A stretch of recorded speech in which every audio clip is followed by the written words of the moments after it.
This episode is brought to you by Allstate. Some people just know they could save hundreds on car insurance by checking Allstate first. Like, to check you have the tickets in your wallet first before you drive 2 hours to the big game. Seriously, you had one job. Now the closest you'll get to the 50-yard line is parking lot D. Yeah, checking first is smart.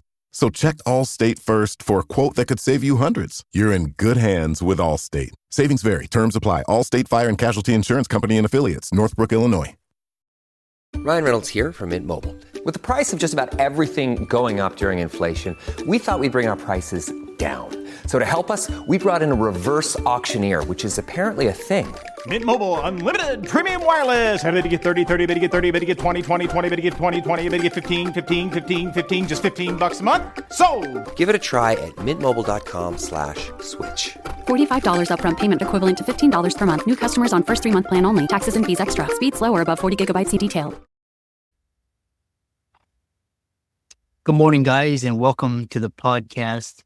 This morning, I've got Larry Onan with us today, and he is going to talk about all his journey. He does quite a number of business endeavors, and he's an entrepreneur and he's an influencer. And I think for the audience, it'll be a great addition, and I'm really happy to have him on the show. Larry, welcome. It's so good to be with you today, Chris. Thank you for inviting me. Yeah, so, briefly talk about yourself and your background and how you got started, and we'll dive right into it. My background goes back over 50 years because I retired 10 years ago.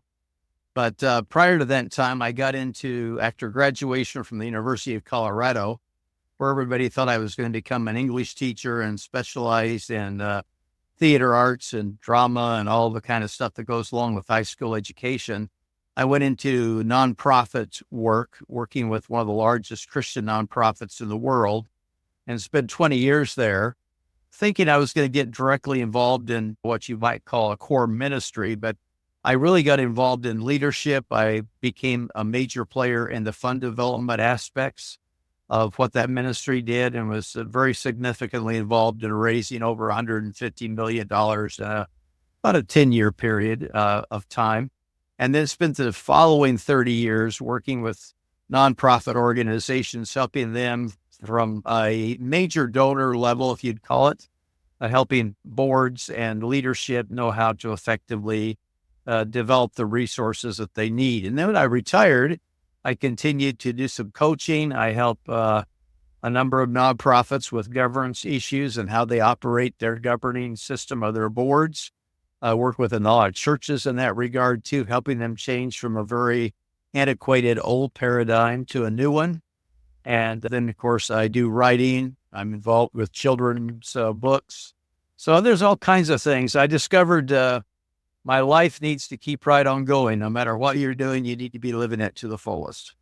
Yeah, what a fantastic introduction. And, looking at you, you've done quite a number of, some great things, and you help clients become intentional in living so that they can experience purpose, fulfillment, abundance, contentment. We'll dive right into it and just, talk about just your journey, because you talk about one thing is I really love is this overarching view is purpose and fulfillment. And a lot of people are talking about like the hustle and the strategies to market and sell and make money and grow their career. But you actually talk about something totally different. And that's how can individuals identify their unique purpose and find fulfillment through intentional living and giving. Please expand upon that. What had happened to me, I got involved in fundraising. And Chris, fundraising is a very big thing out there. If you're in the political season today, you're being hit every single day 5 or 6 times. But when you look at fundraising, you're looking at an exchange going on. I'll do something for you if you do something for me. And so the whole culture of fundraising is not so much on the mission of an organization. It is just getting me to do what I want to do because you're going to give me something for it. For instance, if you're working with a children's hospital, you might get a blanket or a T-shirt as a result of your gift. If you're in the political realm, they're going to give you a mug. They're going to give you a hat. They're going to do something to say, if you do this, I'll do this. I was into that and I was successful in it. There's nothing wrong with that particular approach. But what it does do is it limits you on what you've always got to be doing is feeding the machine to get something else from those people. I discovered in an assignment that I'd had that there was maybe a better way to do that. And I dropped the word fundraising out of my vocabulary and I started talking about fund development, because development is helping people grow in steps and stages in growth in their own life. And I'm not after a person just to give them a mug or a hat. I want them to become partners. This is what a partner does. It joins hands, it owns the mission, it participates equally with both the person giving and the person implementing. And when I started discovering what I would call biblical foundations for how that all worked, then it radically changed how I was operating my office of fundraising at the time. And that ended up changing everything we did. We started raising a lot more resources. People were giving because they wanted to, and they wanted to own the mission. And they felt like every gift that they were giving was advancing something that was important to them. Now, that does not mean I wasn't grateful and I didn't thank them once in a while by giving them something as an expression. But a lot of times my purpose of giving them something was so that they would be visually reminded of who we were and that they were a part of that. It wasn't because I was obligated to give them something. I wasn't sending blankets out to watch television with. I was really engaging them in the real core mission. I found that when people wanted to get involved seriously, their money increased because they wanted to be really involved. But money is only one of 100 things that a person can give away. So it's often misunderstood that the idea of financial freedom and the managing of money is what life is all about. And it's really engaging in life. The book that I wrote was called Intentional Living and Giving. One chapter out of 17 deals with the subject of money. The rest of it deals with how we live our life in a way that's thriving, not a way that's frustrating. I think many people are living depressed lives and not knowing where they're going. In my experience, I'm just thinking of one group of people, probably the ones that, ironically, because of maybe some of your background, you might be interested in my observation, but medical doctors were probably the poorest stewards that were out there because they had resources to deal with, but they didn't really have a plan on how to deal with them. And as we did get them into classes on managing their resources, they started realizing there was far more to do in life than just go buy things. And they started realigning themselves. I've worked with probably 50 to 100 people out of that field that feel freedom and are giving significantly financially because now they know why they're here.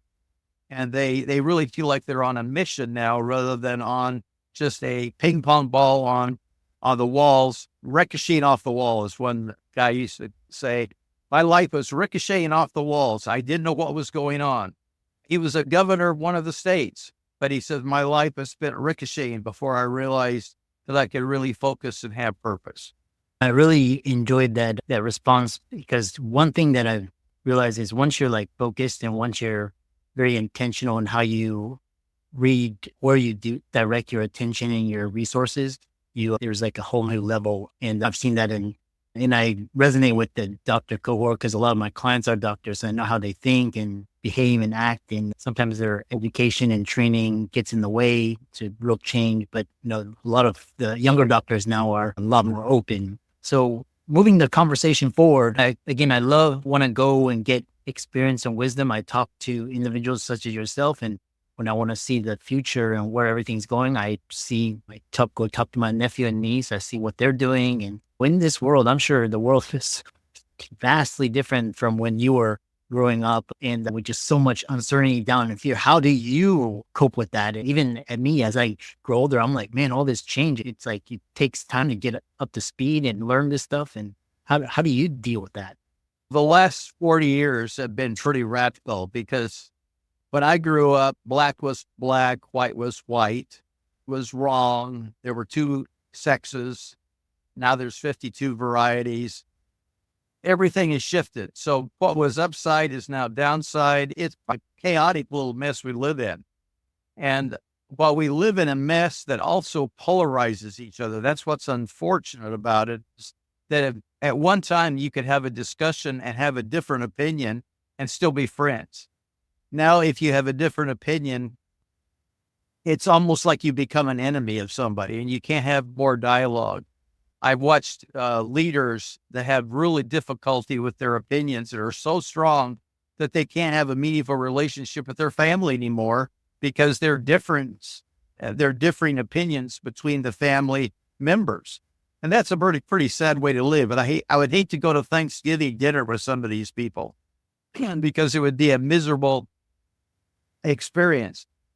What I think has happened, though, is that where we've got to keep our mind on the bigger picture is that there's a sovereignty of God in the middle of what we're talking about.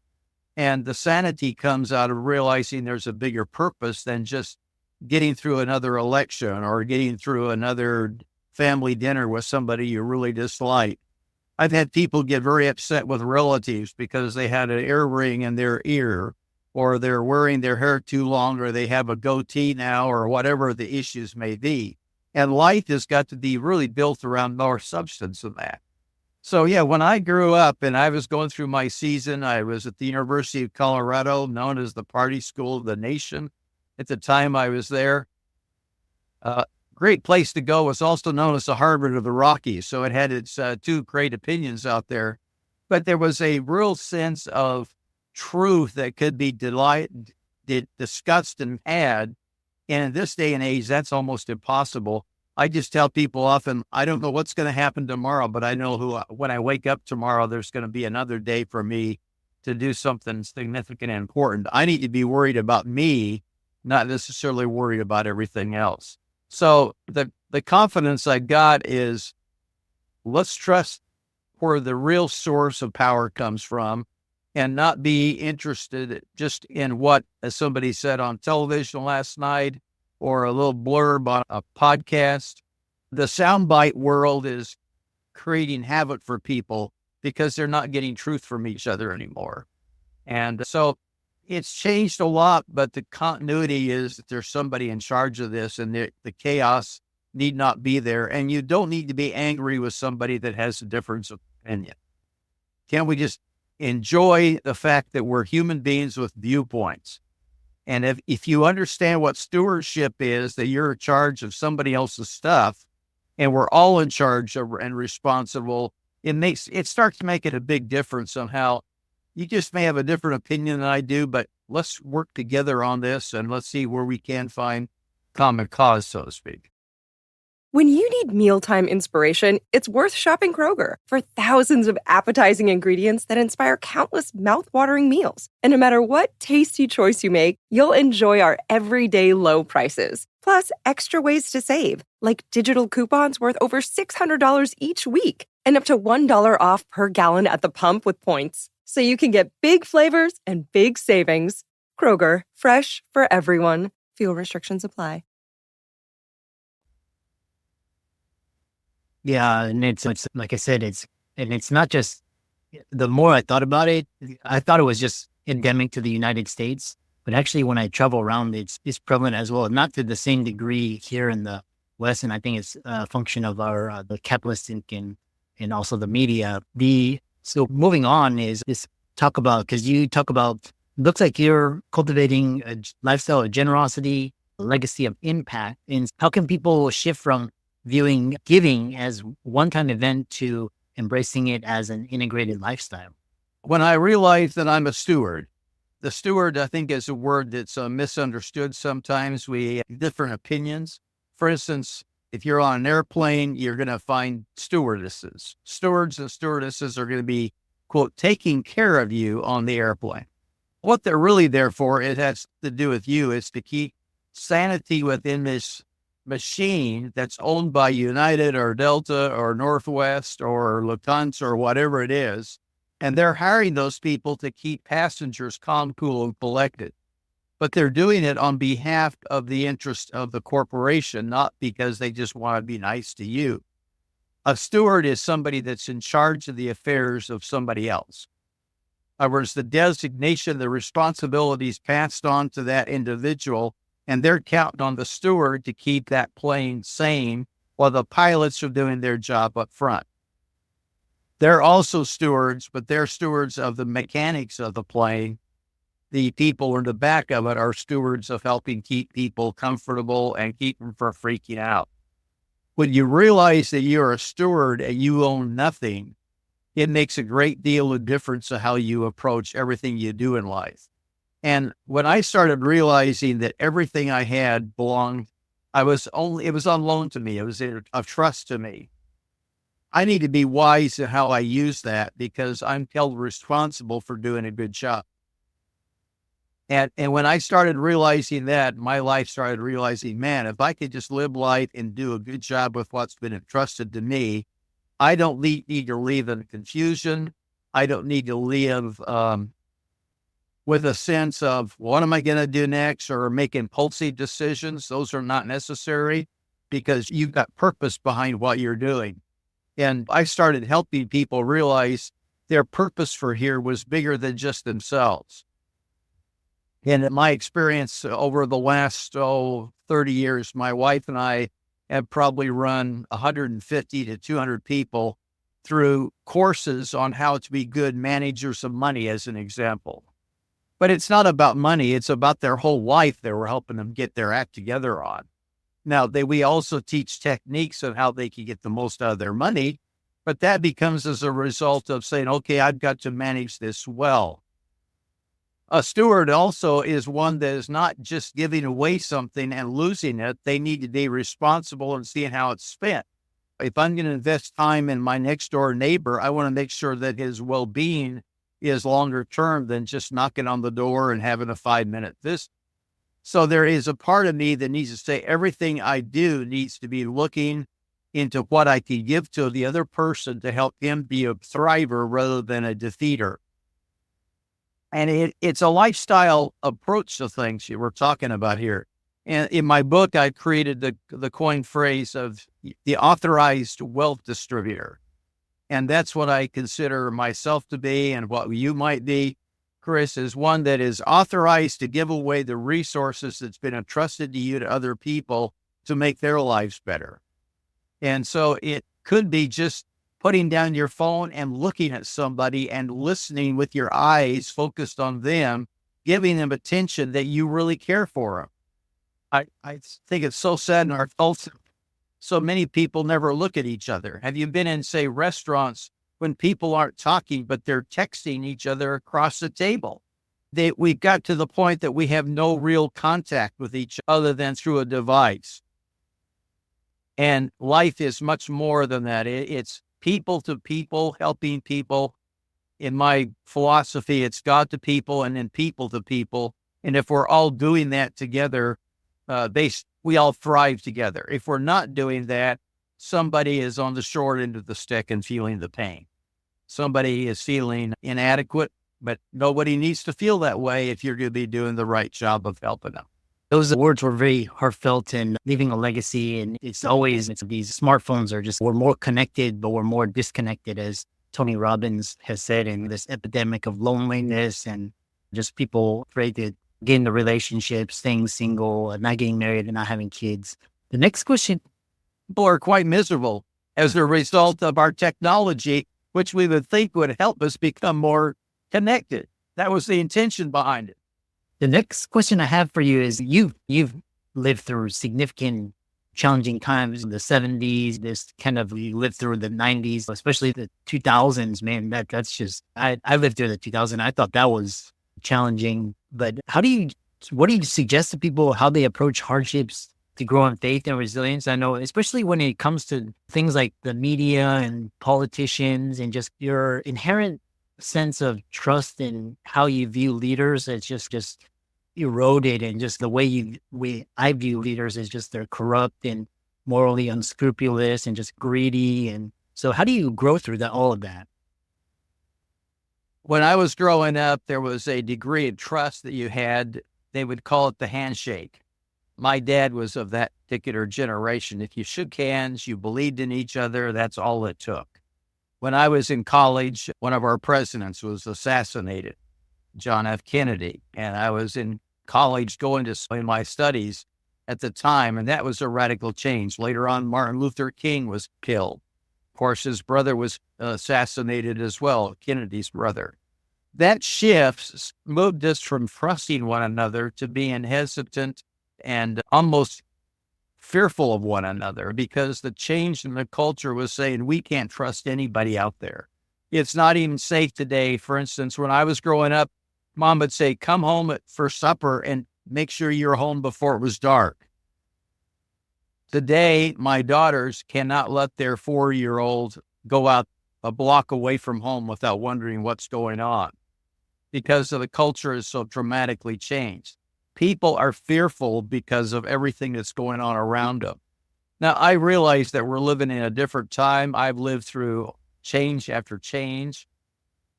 I've adapted to those changes, and I've worked internationally as well, and you've got to adapt to changes culturally as well. There are radical things that are happening. But there's a constant out there that says, regardless of what's going on, regardless of what's going on, we can survive. We can thrive. And it's a spiritual issue to me to a great degree, but it's also a degree of realizing that I can have a relationship with somebody that I was maybe fearful of having. I was not raised in the drug culture as an example, but a few years ago, our church got quite involved in the drug and abuse and problems in our community and city. And we had a lot of people start attending our church that were from a very radically different background than me. It was difficult for me to even find common ground because their backgrounds were so pathetically different than mine. And yet I found out that when I could sit down and have dialogue and start to interact and help that person, I found that they were exactly the same person that I was.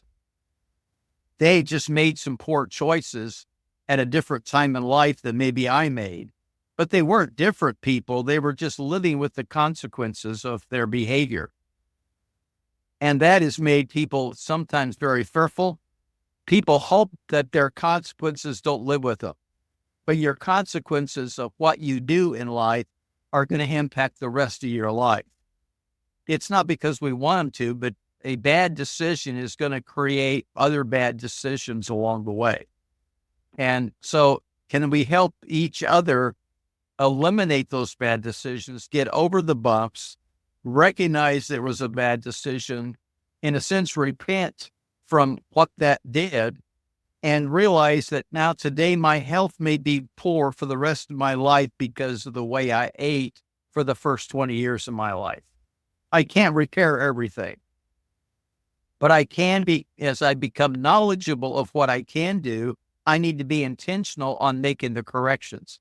When I even came up with the book title, Intentional Living and Giving, Chris, the word intentional is very important here.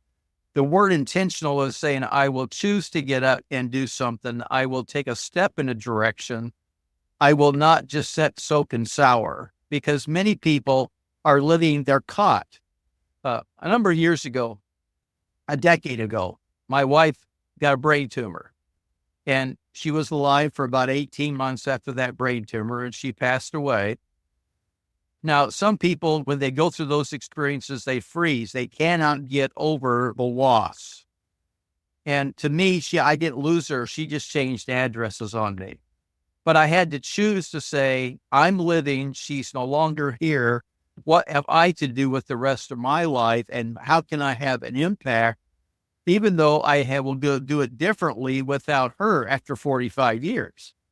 Now, to other people, they get stuck and they can never get over that. And I'm saying, yes, you can get over that. You can be intentional on choosing to do what you can using the strengths that you've acquired in life.